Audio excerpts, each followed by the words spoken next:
Yeah, in today's class, I will cover what? I will cover Things Fall Apart. Its summary, characters, and some points about the author Chinua Achebe. If you go with the syllabus of LT, अगर LT का जो syllabus है उसमें अगर आप जाएंगे तो ये नावल वाला सेक्शन मैंने पहले उठाया हुआ है, और नावल में ये लास्ट नावल है जो वहां पे सिलेबस में मेंशन किया गया है. I shared syllabus in WhatsApp group. So remember that in today's class we will cover Things Fall Apart, a well known novel of Chinua Achebe. What the point do you get here in this sheet? In this sheet you find it's the debut novel by Nigerian. पहला point जो आपको ध्यान में देना है कि जो Chinua अचीबी है वो कहाँ के आथर है? He is a Nigerian author. And the novel first published in 1958. This is another point. Things Fall Apart is a novel. The author Chinua Achebe belongs to Nigeria. The novel published in 1958.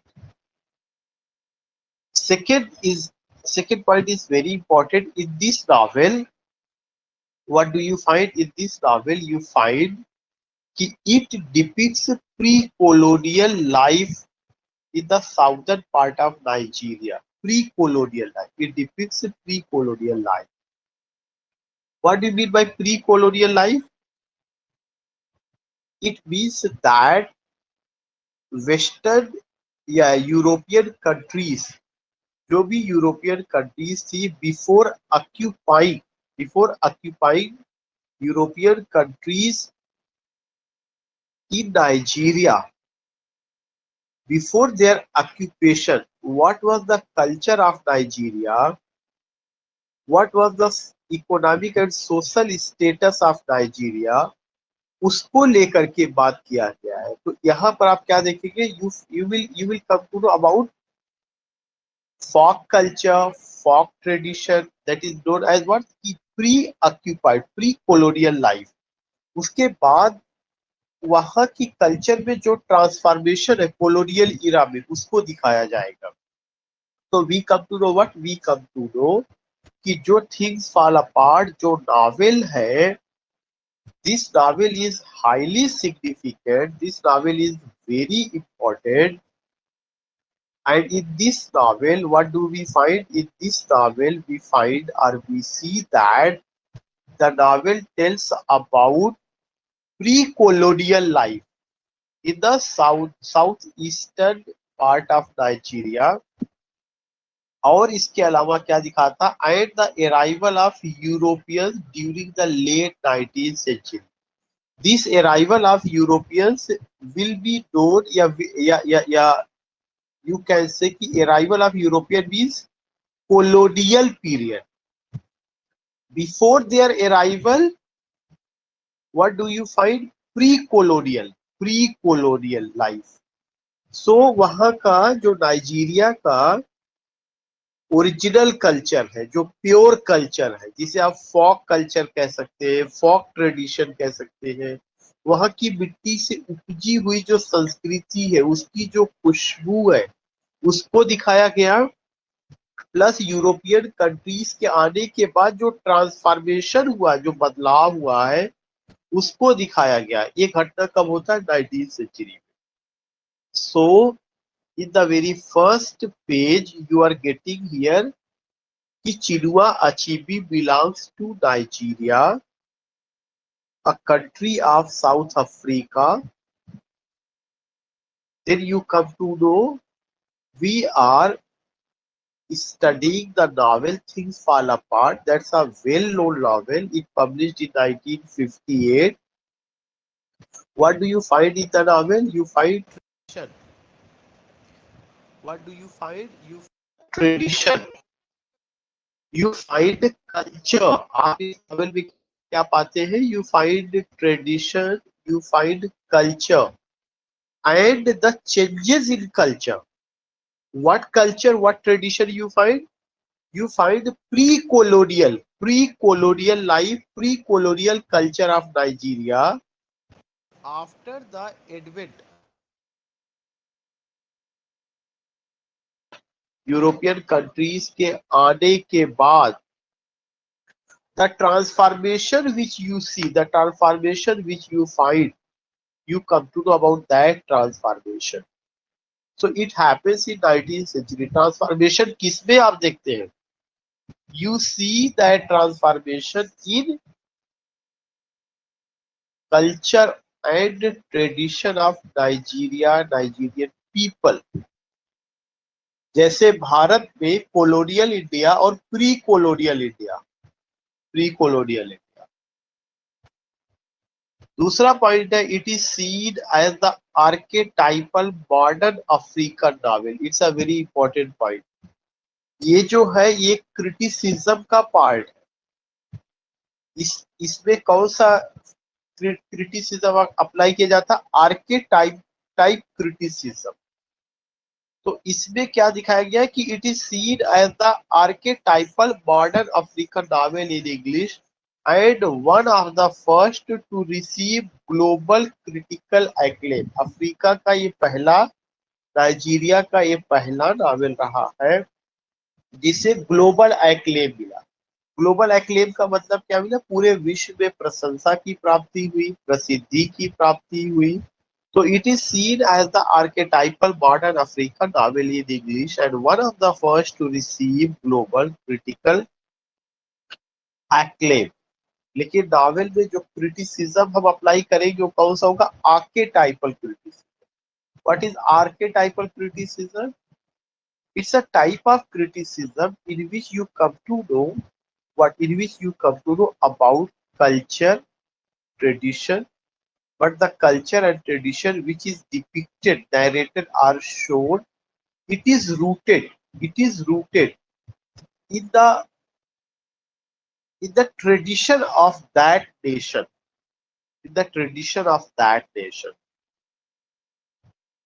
Next point है, the novel first published in UK, United kingdom में 1958 में. Who was the publisher? William Heinemann limited. ये भी आपको ध्यान में रखना है कि जो नॉवेल के पब्लिशर थे उनका क्या नाम था? विलियम हेनमैन लिमिटेड था. नॉवेल जो पब्लिश हुआ है पहली बार, पब्लिशर का नाम क्या था? William Heinemann Limited. And become the first work publish in Heinemann's African writer series. Novel पहली बार 1958 में यूनाइटेड किंगडम में पब्लिश हुआ और पब्लिशर का जो नाम था वो नाम का मतलब जिस पब्लिशिंग हाउस से पब्लिश हुआ उसका नाम था William Heinemann Limited. And second point कि ये अफ्रीकन राइटर्स का पहला नॉवेल था जो विलियम हेनमैन लिमिटेड से पब्लिश हुआ था. एक बड़ा पब्लिशिंग हाउस रहा है और अफ्रीका का पहला नॉवेल था जिसे वहां पे एक्सेप्ट किया गया पब्लिश करने के लिए. नेक्स्ट पॉइंट है, the novel tells the life of Okonkwo. Now we come to about what? Now we come to about character और थोड़ा सा थीम के बारे में आते हैं. थीम क्या है? Pre colonial life and colonial life of Nigerian people. अब उसमें बता रहा है कि जो नॉवेल है इसमें एक ऐसे कैरेक्टर की कहानी बताई गई है जो ओकान कोवो जो इग्बो एंड इग्बो क्या है? ट्राइब है वहां, जिसे अपने यहाँ क्या कहा जाता है? शेड्यूल ट्राइब जैसे. तो ऐसी इग्बो वहां पर है जिसे जनजाति कहा जाता है, जो वहां का मूल निवासी होता है. तो जो नॉवेल है it tells about Okonkwo and Igbo in the novel man and local wrestling champion, जो कि क्या है? वहां का लोकल रेसलिंग चैंपियन है in the fictional Nigerian clan of Umuofia. और वो किस क्लैन से बिलोंग करता है? यूगोफिया क्लैन से बिलोंग करता है. वहां पे जो क्लैन है, पूरा नाइजीरिया जो है बहुत सारे क्लैन में बटा हुआ है, लेकिन जिस क्लैन से वो बिलोंग करता है उस क्लैन का क्या नाम है? Umuofia. Again I would like to tell you The novel tells the life of Okankowo and Igbo. Okankowo and Igbo. Yeah, he belongs to an Igbo tribe community और वो क्या है, रेसलिंग में चैंपियन है। कहां से बिलोंग करता है? यूगोफिया से। The novel has been divided into 3 parts. The first part describe his family. पहला पार्ट उसकी फैमिली को लेके बात करता है। दूसरा फैमिली पर्सनल हिस्ट्री को लेकर के बात करता है। एंड द कस्टम, दूसरा पार्ट वहां के कस्टम को लेके बात करता है। And the society of Igbo, तीसरा पार्ट जो है इग्बो सोसाइटी को लेकर के बात करता है। What did I tell? I told you कि जो नॉवेल है ये 3 हिस्सों में बांटा गया। कितने हिस्सों में बांटा गया? 3 हिस्सों में बांटा गया। The novel has been divided into 3 parts. The first part describes his family, उसकी फैमिली को। दूसरा पार्ट पर्सनल हिस्ट्री को। तीसरा पार्ट कस्टम्स और सोसाइटी ऑफ इग्बो को लेके बात करता है। फिर नेक्स्ट है कि the second section and third section introducing the influence of European colonialism. जो सेकेंड और थर्ड सेक्शन है वो बहुत इंपॉर्टेंट। उसमें जो है क्या किया गया, प्री कोलोनियल लाइफ को ना बात करके बल्कि जो यूरोपियन कंट्रीज है उनके आने के बाद क्या असर पड़ता है वहां के लोगों पर, व्हाट द ट्रांसफॉर्मेशन कम, क्या ट्रांसफॉर्मेशन आता है उनकी लाइफ में, जो चेंजेस आते हैं उन सबको लेकर के बात किया गया है। The second section and third section introducing the influence of European colonialism and Christian missionaries on Okankowo. European colonialism and Christian missionaries on Okankowo. Okankowo जो फैमिली है या ओकानकोवो जो कैरेक्टर है उसके लाइफ में क्या चेंजेस आता है जब क्रिश्चियन मिशनरीज आती है, तो जो परिवर्तन आया है उसको लेकर के वहां दिखाया गया। तो 2 हिस्सा, pre colonial and colonial, and specially when the outsider comes, when the European countries come and they occupy the land of Nigeria. Not only they occupy the land of Nigeria, but they also bring a lot of changes in their tradition, in their culture, in their rituals, in their religious belief. उसको लेके बात किया गया है। Family and the Igbo community.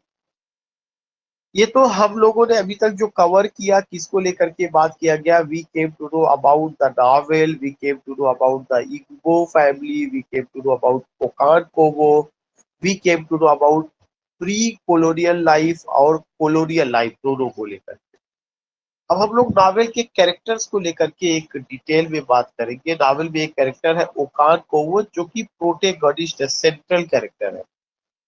Has 3 wives, उसकी 3 पत्नियां हैं, and 10 children, 10 बच्चे हैं, and become the leader of his clan, और वह अपने क्लैन का लीडर बन जाता है, अपने क्लैन का, अपने कुल का। उसका जो कुल है, जो क्लैन जो उसका कुल है वह उसका लीडर बन जाता है। हिज फादर यूडोका, उसके फादर का क्या नाम है? Unoka was weak and lazy, जो कि वीक और लेजी दिखाए गए हैं। Okonkwo is the symbol of traditional masculinity. एक पॉइंट ये भी ध्यान में रखिएगा, ओकानकोवो जो है ये प्रतीक है, किसका प्रतीक है? पुरुषत्व का प्रतीक है। पूरे परिवार पर उसी का अधिकार है, वही डिसीजन मेकर है। उसके 3 पत्नियां हैं, 10 बच्चे हैं, और किसे क्या करना है, he decides the fortune, he decides the fortune of his sons and daughters. In other words, you can say that he is the symbol of the traditional masculinity. अगर आप पुरुष हैं तो आप में पुरुषत्व होना चाहिए। पुरुषत्व क्या है? आपका डिसीजन मेकर आपको होना है परिवार का, परिवार के सदस्य आपसे डरे, आप बलशाली हो, लोग डर के मारे आपसे कोई बात ना कह सके, जो आप कहे वही वो मान ले, सही हो या गलत हो। तो वो किस चीज का प्रतीक है? He is the symbol of masculinity. ये चीज हमें ध्यान में रखना है। Okonkwo strives to make his way in a culture that traditionally values manliness. उसके अपने कल्चर में किसका महत्व होता है? मैनलीनेस का, पुरुषत्व का महत्व होता है। तो अगर क्वेश्चन आता है कि प्रोटेगोनिस्ट कौन है, ओकानकोवो किस फैमिली से बिलोंग करता है? इग्बो फैमिली से बिलोंग करता है। इग्बो, यूबोफिया और इग्बो आपका उसका ट्राइब है। How many wives he has? 3 wives he has. How many children he has? 10 children he has, and he is the symbol of traditional masculinity का। फादर का उसके क्या नाम है? यूनोका, जो कि वीक और लेजी है। और साथ ही साथ ओकानकोवो क्या करता है? संघर्ष करता है अपने कल्चर को, दैट ट्रेडिशनली ऐसे कल्चर को इस्टेब्लिश करने का जिसमें मास्कुलिनिटी को बहुत ज्यादा जगह दी गई है। Next point you find, next की एक कैरेक्टर है, एक वेफी, जो कि ओकानकोवो की सेकेंड वाइफ है। एक कैरेक्टर जो यूनोका है, ओकानकोवो का फादर है। एक कैरेक्टर है Nwoye, Nwoye Okonkwo son. He is one of the early converts to Christianity. ये पॉइंट इंपॉर्टेंट है। ये कौन है? ओकानकोवो का बेटा है।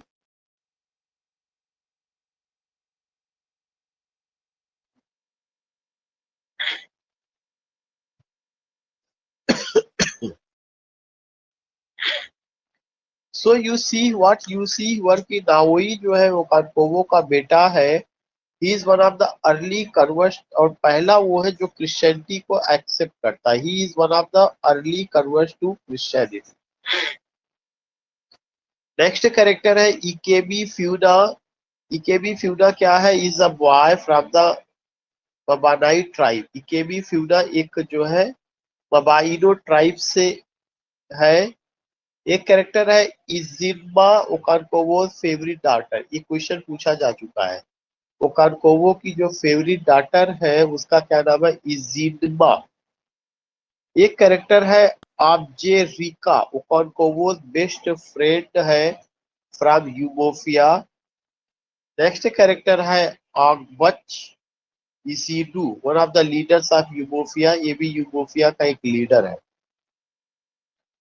मिस्टर ब्राउन को भी लेके पूछा जा चुका है। An English missionary who comes to Umuofia. वो एक इंग्लिश मिशनरी है जो कि यूमोफिया में आते हैं। एक है mister Smith, another English missionary. Mister Smith another English missionary है सेंट टू यूमोफिया। यूमोफिया उनको भेजा गया है to replace mister Brown, mister Brown को हटा करके, आफ्टर ही फॉल्स इल। तो मिस्टर ब्राउन और मिस्टर स्मिथ ये सब इंग्लिश मिशनरी वगैरह। नाउ यू सी की आथर को लेकर अगर हम बात करें तो आथर में क्या क्या है? चिनुआ चीबी का जन्म जो है, बॉर्न 16 नवंबर 1930 को इनका जन्म हुआ है। 21 मार्च 2013 को इनकी डेथ हुई है। चिनुआ चीबी एक नाइजीरियन नॉवेलिस्ट रहे हैं, पोएट, प्रोफेसर और क्रिटिक थे। His first novel things fall apart 1958 में आया हुआ है, और ऐसा कंसीडर किया जाता है कि यह इनका मास्टरपीस रहा है।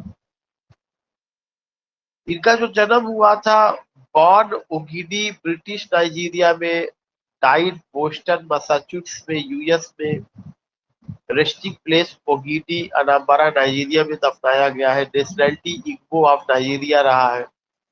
1958 से 2012 तक इन्होंने अपनी सर्विस दी हुई है। इंपॉर्टेंट वर्क क्या क्या है? थिंग्स फॉल अपार्ट है 1958 में, नो लॉन्गर एट पीस 1960 में, हेरो ऑफ गॉड 1964 में, a man of the people 1966 में, on the hills of the Savannah 1987 में।